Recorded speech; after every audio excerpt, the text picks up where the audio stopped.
अपनों से हारे अब समाज के सहारे, शिवराज को मिली कांग्रेस की काट। नई घोषणाओं से क्या आसानी से बनेगी बात। नमस्कार, मैं हूं हरीश देवेकर और आप देख रहे हैं न्यूज स्ट्राइक। मध्य प्रदेश में पहले से ही हाल बेहाल है, उस पर कर्नाटक की हार फिलहाल बीजेपी के लिए बुरी खबरों की फहरिस्त लगी हुई है। किसी भी सर्वे से राहत भरी रिपोर्ट नहीं मिली है, उस पर पुराने नेताओं ने भी बगावत शुरू कर दी है। प्रदेश की सियासत में मची इस उथल पुथल के बीच मुख्यमंत्री शिवराज सिंह चौहान और उनके मंत्रियों ने वोट बैंक को साधने की एक नई जुगत निकाल ली है। यह जुगत कुछ यूपी और बिहार की राजनीति की तर्ज पर है, लेकिन इंतजाम कुछ ऐसा है कि ना हींग लगे ना फिटकरी और रंग चौका आने की उम्मीद है। मध्य प्रदेश में वोट बैंक को साधने के लिए बीजेपी जो ना कर सके वो कम है। मतदाताओं के बीच नाराजगी किस कदर है इसका अंदाजा तो विकास यात्रा के दौरान ही हो चुका है। लेकिन बीते कुछ दिनों में कुछ ऐसे घटनाक्रम भी हुए हैं जिसने बीजेपी को वोट बैंक साधने की एक और राह दिखा दी है। ये रास्ता बनना शुरू हुआ है लोधी आंदोलन के जरिए। ये उस वक्त की बात है जब एक समाज विशेष पर की गई टिप्पणी के चलते प्रीतम लोधी को बीजेपी ने निकाल दिया था, लेकिन समाज के गुस्से के डर से उन्हें निकालने वाले वीडी शर्मा ने ही बड़े सम्मान के साथ उनकी वापसी करवाई। समाजों का यही दबदबा हर चुनाव को प्रभावित करता है। वैसे तो यूपी और बिहार के चुनाव में जातिगत राजनीतिक समीकरण बनाकर रखना बड़ी मजबूरी हुआ करता है, लेकिन 2018 के चुनाव के बाद से मध्य प्रदेश में भी ये समीकरण प्रभावी दिखाई देने लगा है। इसका उदाहरण है माई का लाल वाला सीएम शिवराज सिंह चौहान का बयान, जिसके बाद ग्वालियर चंबल का ब्राह्मण समाज भी बीजेपी से नाराज बताया गया था। इस नाराजगी का खामियाजा बीजेपी ने 2018 की चुनावी हार के रूप में भुगता, जिसके बाद मध्य प्रदेश में भी हर समाज की ताकत को अनदेखा करना बड़ी गलती साबित हो सकता है। अब बीजेपी समाजों की इसी ताकत और एकजुटता को कैश कराने के मूड में नजर आ रही है। वैसे आइडिया तो पुराना है, लेकिन नए कलेवर के साथ मध्य प्रदेश की सत्ता में उठापटक करने की तैयारी है। आपको याद ही होगा कि 2018 से पहले सीएम हाउस में अलग अलग समाज और तबकों की पंचायतें हुआ करती थी। उस पंचायत में हर समाज या तबके के लिए खास घोषणाएं हुआ करती थी। इस बार भी ऐसा ही हो रहा है, लेकिन इस बार ये सरकारी आयोजन की जगह हर समाज के शक्ति प्रदर्शन के रूप में किया जा रहा है, जिसके मंच पर मंत्रियों की आमद दर्ज होती है। क्या इसका एक पहलू ये नहीं है कि अब आयोजन भी समाज का होता है और घोषणा भी उनके लिए होती है? सरकार पर कोई बोझ नहीं है। खैर, ये बात अलग है। फिलहाल तो ये समझिए कि कौन सा समाज अपनी ताकत दिखाने के लिए कतार में है और इस तरह के शक्ति प्रदर्शन से मंत्रियों को क्या लाभ होगा। किसी समाज का शक्ति प्रदर्शन होता है तो राजधानी भोपाल का नजारा ही बदला हुआ होता है। किसी चुने हुए मैदान में समाज के लोगों का जमावड़ा होता है। समाज के बैनर पोस्टर से पूरा शहर पट जाता है। महाकुंभ या महासभा जिस भी नाम से आयोजन होता है, उसके पोस्टर गाड़ियों पर भी चस्पा होते हैं, जो शहर शहर गुजरते हुए प्रचार करती चली जाती हैं। साल 2023 की शुरुआत से अब तक कई सामाजिक और जाति संगठन राजधानी भोपाल में शक्ति प्रदर्शन कर चुके हैं। सबसे पहले 7 जनवरी को भोपाल के जंबूरी मैदान में करनी सेना का 3 दिवसीय आंदोलन हुआ।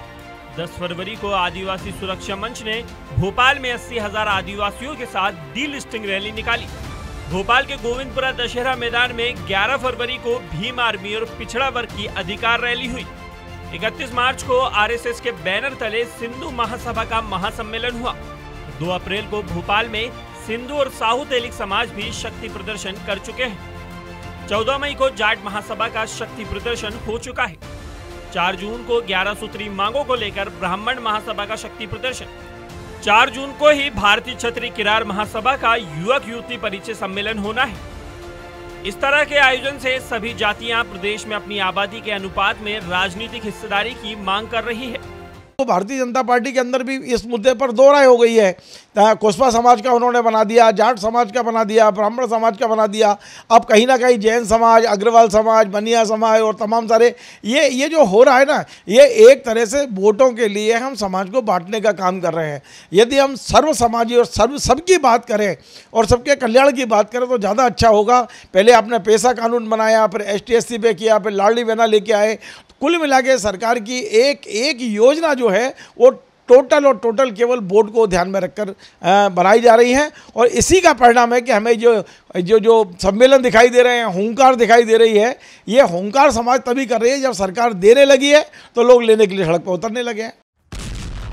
इसके अलावा 4 जातियों को साधने के लिए उनके बोर्ड भी बना दिए गए हैं।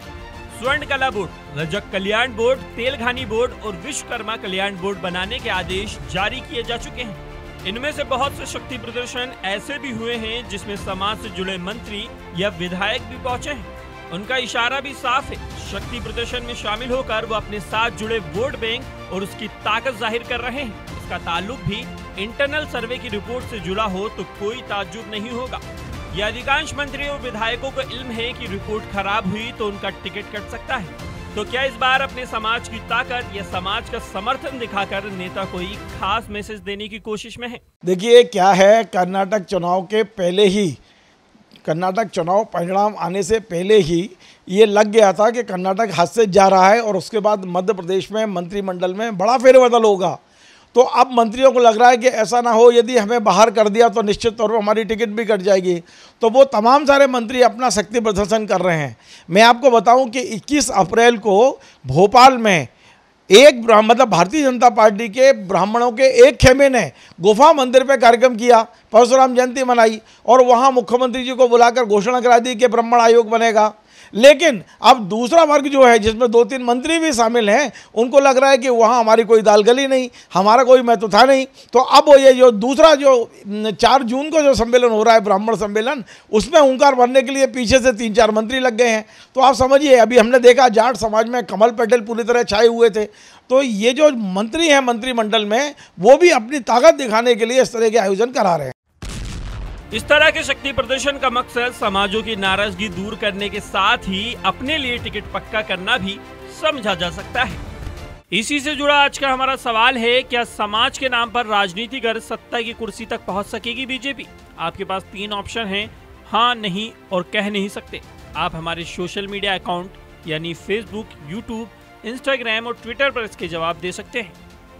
पिछली बार हमने आपसे पूछा था, क्या शिवराज मंत्रिमंडल में फेरबदल से मध्य प्रदेश में बेहतर होंगे बीजेपी के हालात? इसके जवाब में 20% ने कहा हाँ, 77% बोले नहीं और 3% ने कहा कह नहीं सकते। बीजेपी पर इस बार प्रेशर की कोई कमी नहीं है। बागी नेताओं का प्रेशर तो है ही, जिनको टिकट कटने का डर है वो अभी से जोर आजमाइश में जुट गए। अब अलग अलग समाज भी अपनी अपनी हिस्सेदारी मांगने पर आमादा है, जिन्हें कुछ राजनेताओं का ही बैक सपोर्ट हासिल है। समाजों का यह शक्ति प्रदर्शन बीजेपी के लिए कितने काम आता है, ये भी देखने वाली बात होगी, क्योंकि पुरानी पंचायतों में की गई बहुत सी घोषणाएं अब तक पूरी नहीं हो सकी। अब नए वादे करने से क्या हासिल होगा, ये देखना भी दिलचस्प होगा। नमस्कार।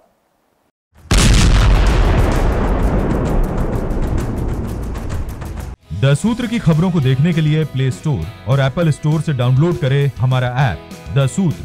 आप हमारी खबरें thesutra.com पर भी देख सकते हैं। Social media platforms Twitter, Facebook और इंस्टाग्राम पर भी हमें फॉलो कर सकते हैं। साथ ही यूट्यूब पर भी हमें सब्सक्राइब करें। यदि आपकी नहीं हो रही कोई सुनवाई और आपके पास है कोई खबर, तो हमारे व्हाट्सएप नंबर 70000024141 पर भेजिए और बनिए हमारे सूत्र।